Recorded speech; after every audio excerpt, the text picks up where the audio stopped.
내년도 예산이 어제 본회의를 통과했습니다. 내년도 예산 656조 6천억 원은 대내적으로 어려운 여건 속에서도 사회적 약자 보호를 최우선 가치로 삼아 우리 국민께 실질적인 도움을 드리는 사업들을 최대한 반영하기 위해 여야가 대화하고 타협한 결과물입니다.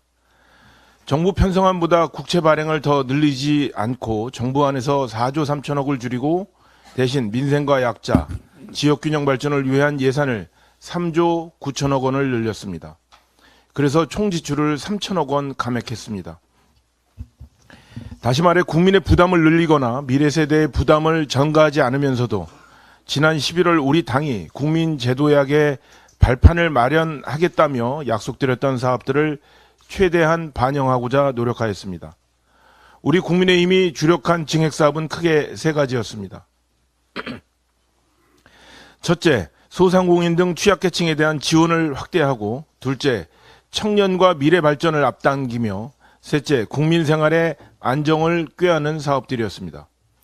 구체적으로는 소상공인 자영업자의 전기요금과 대출 이자 부담을 덜어드리고, 농업인에게는 면세유 관련 유가 연동 보조금, 농사용 전기료, 무기질 비료를 지원하겠습니다.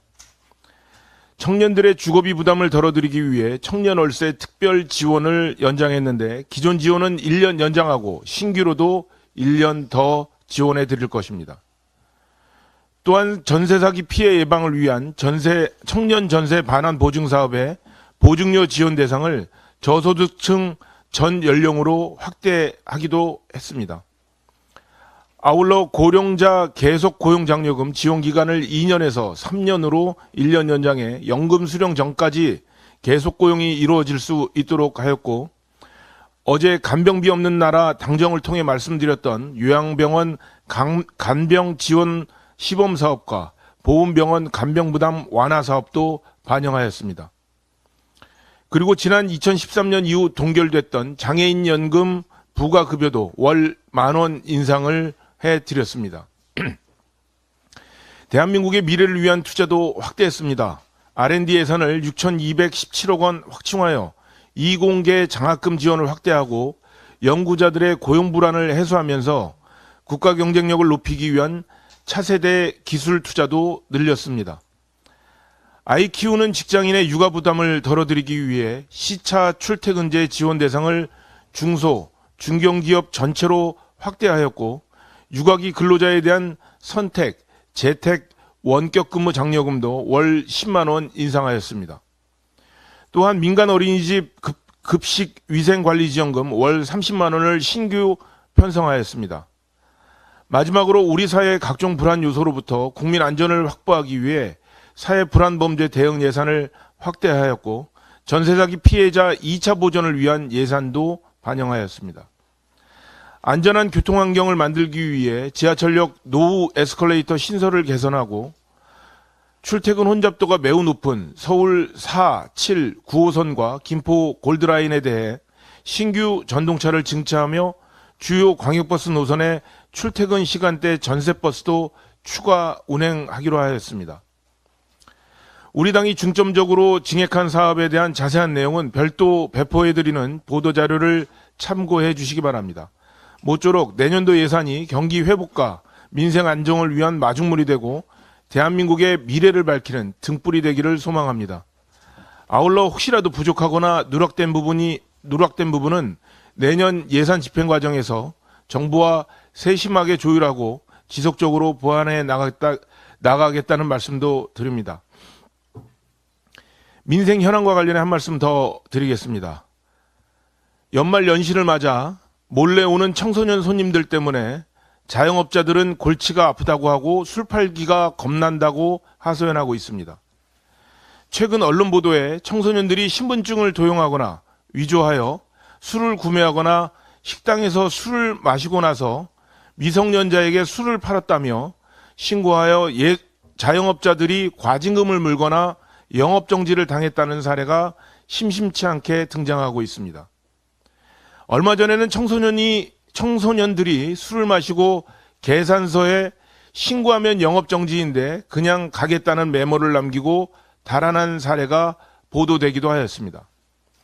자영업자에게 영업정지는 생계와 직결된 문제라는 점을 청소년들이 악용하고 있는 것이라 하겠습니다. 청소년이 고의로 법 위반 행위를 유발하고 이른바 셀프 신고를 하여 억울한 피해를 입는 소상공인들이 없도록 제도적 허점을 보완해야 합니다.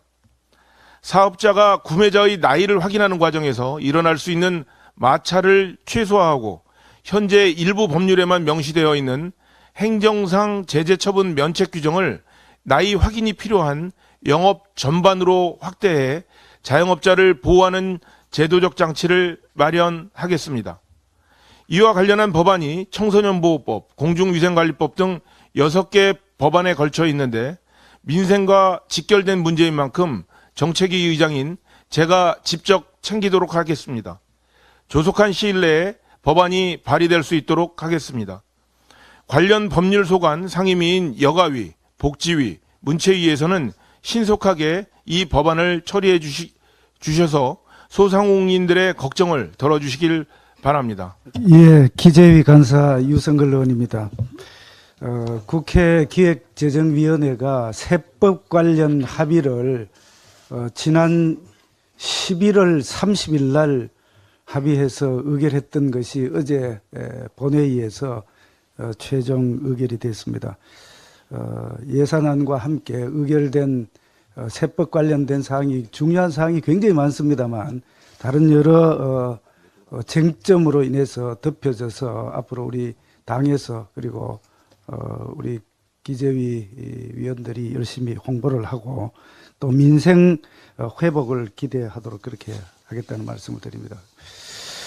오늘은 그 세계에서 각 그 여러 나라에서 지금 기업들의 부도 그리고 부실 기업에 관련된 말씀을 좀 드리겠습니다. 최근 미국과 유럽연합 등 선진국 기업들 사이에 지금 파산 쓰나미가 일어나고 있습니다. 파이낸셜 뉴스에 따르면은, 파이낸셜 타임즈에 따르면은 미 법원 데이터 분석 결과 미국 기업의 파산 건수가 작년 10월부터 금년 9월까지 1년간의 이 파산 건수가 전년 동기보다도 30% 증가한 것으로 이렇게 나타났습니다. 또 유럽연합 최대 경제국이라고 할 수 있는 독일의 경우 역시 1월부터 9월까지 기업 파산 건수가 지난해 같은 기간보다도 25% 증가했습니다. 또 EU 통계 당국인 유로스태트가 집계한 결과 1월부터 9월까지 유럽 전역의 기업 파산 건수도 거의 13% 증가해서 8년 만에 지금 최대 숫자를 기록하고 있습니다. 프랑스, 네덜란드 다 마찬가지입니다. 그래서 우리나라도 사실 지금 예외가 아닌 그런 상태입니다. 코로나19 이후에 경기 침체, 고금리, 물가 상승 등으로 인해서 법인의 파산 신청 건수 그리고 한계 기업이 지금 급격하게 늘어나고 있는 그런 상태입니다. 금융안정 상황 보고서 한국은행이 발행을 합니다만 따르면은 지난해 말 외부감사 기업 25,135개 중에서 이자 보상 배율이 3년 연속 1 미만인 말하여 부실기업입니다. 한계기업입니다. 한계기업이 3,900개로 전체 기업의 15.5% 수준입니다. 그리고 올해 1월부터 10월까지 전국에서 법원에 접수한 법인 파산 신청 건수가 1,363건으로 지난 동기에 비해서 68% 이상 늘어난 66.8% 이상 늘어난 이런 상황입니다. 그렇기 때문에 정부는 한시라도 빨리 옥석을 가리기에 나서야 될 것 같습니다.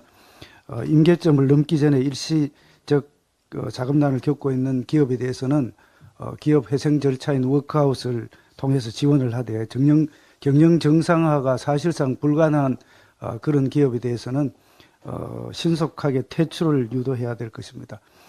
다행히도 지난 8일 날 국회 본회의에서 기업구조조정 촉진법 소위 기촉법이 3년 연장됐습니다. 그래서 기촉법을 중심으로 해서 이러한 기업들에 대해서 기업의 활성화 또 옥석을 가리는 구조조정 관련되는 사항이 빨리 정부에서 추진이 되었기를 바라겠습니다. 이를 통해서 부실 확산을 사전에 차단할 수 있기를 정부에 촉구를 합니다. 이상입니다. 가방위 간사 박성중 의원입니다. 지금 3고 시대입니다. 국민들이 굉장히 어렵습니다. 그런데 국민의 고열을 짜내는 빅테크 플랫폼 시장 지배력 행위 정말 엄단해야 합니다. 민생을 살리기 위해서 플랫폼 수수료라든지 광고비 인하 등 극약 처방이 필요한 시점입니다. 구글이라든지 넷플릭스 등 국민을 무시하는 OTT 요금제의 폭탄 인상 행포는 엄단을 넘어서 철퇴를 내려야 된다는 그런 시점인 것 같습니다. 네이버, 카카오, 구글, 넷플릭스 등 빅테크 플랫폼은 전 국민이 고통받는 3고 시대에도 소상공인들에게 과도한 수수료와 광고료를 부과해서 이를 갈취하고 국민의 고열을 짜내는 행포를 부리고 있습니다. 조속히 혁신을 가장해서 문어발식 수익을 올리는 빅테크 플랫폼 갑질 행포를 엄단하고 소상공인의 숨통을 트이게 할 플랫폼 수수료, 광고료 인하와 같은 극약 처방이 시급한 실정입니다. 일례로 네이버는 가장 높은 가격을 설정한 판매 업체가 상위 노출되는 파워링크 광고 서비스를 하는데 이용자가 광고를 클릭할 때마다 요금이 부과가 됩니다. 이걸 CPC라고 그럽니다. 클릭당 부과되는 CPC라고 그러는데요. 이러한 경매식 입찰 방식은 소상공인 간 경쟁을 과도하게 부추겨서 자본이 부족한 소상공인에게 막대한 부담으로 작용하고 있습니다. 카카오는 카카오톡 채팅창 상단에 광고를 무리하게 끼워 넣어서 이용자의 불편을 초래하고 있을 뿐만 아니라 선물하기, 쇼핑 등의 서비스를 통해 막대한 수익을 올리고 있지만은 정작 소상공인들이 체감할 수 있는 도움을 주고 있지는 않습니다.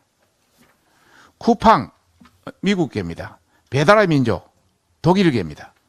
쿠팡이나 배달의 민족의 경우에는 배달비와 수수료를 급격하게 올리는 무도한 행포를 부리고 있으며 소상공인들은 대안이 없어서 울며 겨자 먹기로 비싼 수수료를 내고 사용해야 하는 상황입니다.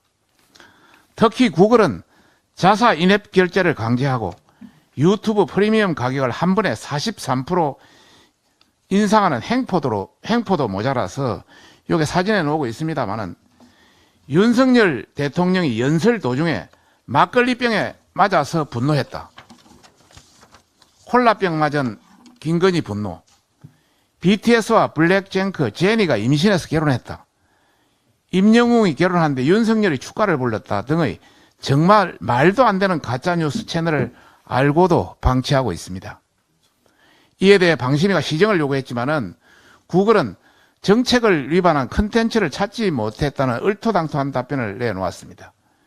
구글은 심각한 사회 혼란을 유발하는 유튜브에 대해 전혀 시정을 하지 않고 있으면서 오로지 돈벌이에만 혈안이 되어 있습니다. 참고로 이야기는 하지 않았습니다만은 한 번 더 이야기하면 맥주병 맞은 윤석열 기절, 소주병 맞은 윤석열 출혈, 돌 맞은 김건희 긴급 수술 응급, 임영웅 결혼 윤석열 축가, 박근혜 등요 등등 이야기하기가 임영웅 사회, 이명박 사회, 김호중 파혼, 송가인 호빠, 이재용, 홍진영 결혼식 영상, 말도 안 되는 이런 영상이 엄청 많습니다. 넷플릭스도 광고 없는 요금제 중에 가장 저렴한 베이식 멤버제 월 9,500원 냅니다. 이것을 판매를 중단하고 40% 높은 13,500원 요금제를 쓰게 하는 꼼수를 부리고 있습니다. 이 같은 행포를 막기 위해서는 해외에서는 구글이나 애플 등 거대 플랫폼 시장 지배력을 제한하는 EU, 유럽 공동체에서는 DMA라고 디지털 마켓 액트라서 디지털 시장법이라고 이야기합니다. 이걸 제정해서 가진금을 부과하면 매출의 6%를 부과했으면 완전히 박살낼 수 있습니다. 이런 법들을 제정했으며 독일은 경쟁 제한 방지법을 완료했고 미국은 반독점 패키지 법안을 통해서 대규모 플랫폼의 독과점을 규제하는 내용의 그런 입법이 추진된 바 있습니다. 우리 정부도 국제적 흐름에 맞춰서 국민에게 해악이 되는 빅테크 플랫폼 사업자의 행포를 절대 자시하지 않을 것임을 강력히 경고하는 바입니다. 조속히 빅테크 플랫폼들은 소상공인이 체감할 수 있는 수준의 수수료, 광고료, 사용료 인하 등 특단의 대책을 도입할 것을 강력히 촉구합니다. 다시 한번 이야기합니다. 빅테크 플랫폼들은 소상공인들이 체감할 수 있는 수준의 수수료, 광고료, 사용료 인하 등 특단의 대책을 도입할 것을 강력히 촉구합니다. 위에 42% 우리는 인상했습니다마는 다른 나라에는 인상하지 않는 사례도 많이 있습니다. 국민의힘은 민심을 짓밟고 민생 경제를 파탄내는 플랫폼 사업자들의 갑질 행포에 대해서 모든 수단을 동원해서 엄단할 것임을 강력히 경고하는 바입니다. 지난 19일 유엔 총회에서 북한 인권 결의안이 19년 연속 채택되었습니다. 우리 국회에서도 지난 11월 30일 국민의힘의 발의로 중국의 탈북민 강제 북송 중단 촉구 결의안이 통과되었습니다. 당사국인 대한민국 국회가 유엔 총회 결의안보다 단 며칠이라도 먼저 결의안을 통과시킨 것이 참으로 다행입니다.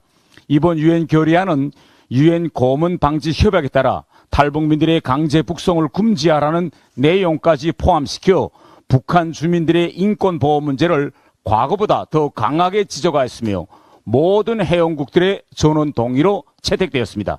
그러나 막상 대한민국 국회에서는 여러 명의 국회의원들이 탈북민들의 생사가 걸린 강제 북송 중단 결의안에 기권표를 던졌습니다.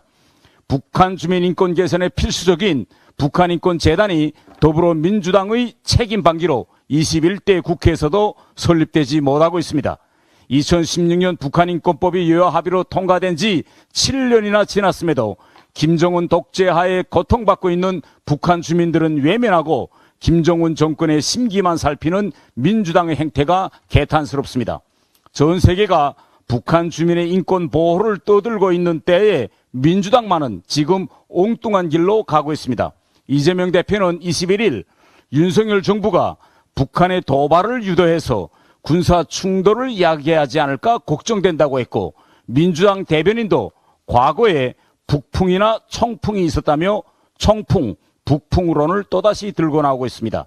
민주당은 전형적인 총선 프레임 전환용인 청풍, 북풍론을 들고 나와 국민들의 시선을 딴 데로 돌리려 하지 말고 얼마 남지 않은 21대 국회 임기 내에 북한 인권재단이 설립될 수 있도록 공당으로서의 책무를 다하길 바랍니다.